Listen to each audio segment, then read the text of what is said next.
Welcome to our Culture Estate page where we talk all things real estate, entrepreneurship, and mindset. Today we're going to talk about the appraisal dispute process. But before we do that, don't forget to join our community by hitting the subscribe button and notification bell. Now, let's jump right into it. If you're new to real estate and you haven't come across this yet, you will soon. An appraisal dispute is needed in at least two occasions.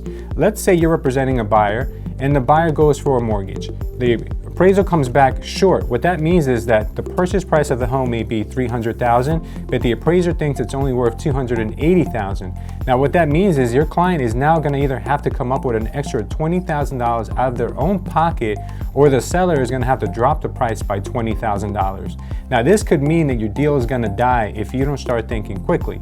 Now I've been very successful in disputing appraisals before, but you have to know what you're doing. Number one, you have to find comps that the appraiser did not use or misused.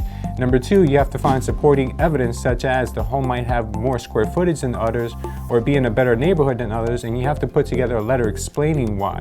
And then you also have to make sure that when you look at the appraiser's comps, maybe you can get rid of some of those comps that he used. Maybe they were too old, maybe they were not comparable in style, or maybe the adjustments were just crazy. But in order for you to be able to know that, you have to have a little bit more experience.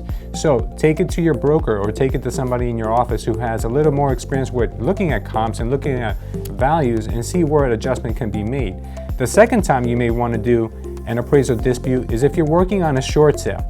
So let's say that you have an offer on a property for $300,000, and then the bank comes back who is accepting the short sale and it says, well, we think the home is worth $325,000, but your buyer is reluctant to go up anymore, and there isn't really anyone in the market who's willing to pay more for that property. So what you have to do in that case is you have to get the bank to understand that the home is worth less than what they're asking. The way you do that is kind of the same process but in reverse. Now you have to find comps which show that the home is worth less money than what they're asking. You have to show that the property that is being sold needs a lot of repairs, and a lot of times you can go and get a contractor, or if you have some experience with construction, you can do an estimate, a breakdown of how much money needs to be put aside for renovations, such as a new roof, a new boiler, maybe the home has asbestos, lead paint, maybe an underground oil tank.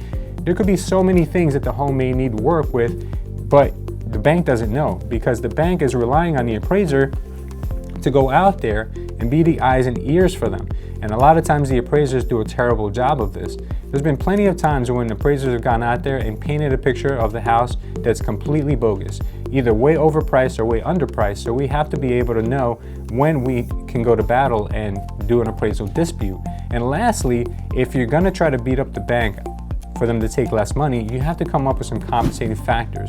I've used compensating factors such as the home is located in or near a flood zone.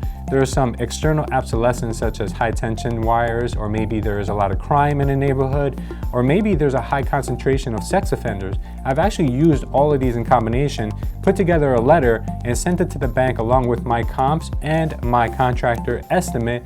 Also, if you really want to solidify it, throw in some pictures of some damage that the home might have, put it all together in a very nice package, and make sure the bank negotiator gets it and they review that. Now, let's dig a little deeper. So there's nothing better than a case study to prove your point.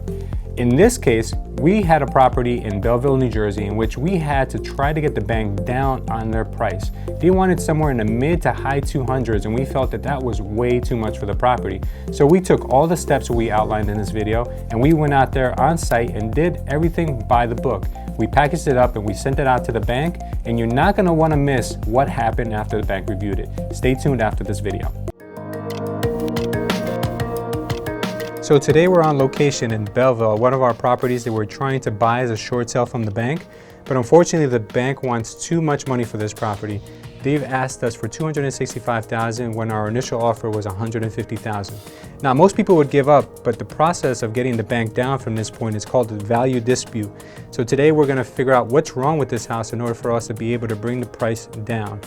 Now, the appraiser that valued this home at $265,000 has never even been in this house, so all they did was a drive-by appraisal. We're going to go inside and we're going to do a scope of work, figure out everything that's wrong with the house, take pictures, and then give the bank a full detailed report of why the home price needs to come down.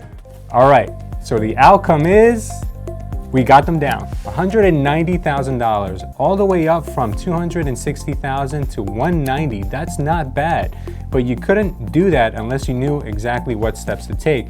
So now I want to ask you, question of the day: have you ever had a deal die on you because the appraisal was either too high or too low, or did you resolve it? Leave it down in the comments below so we can learn from each other's experiences.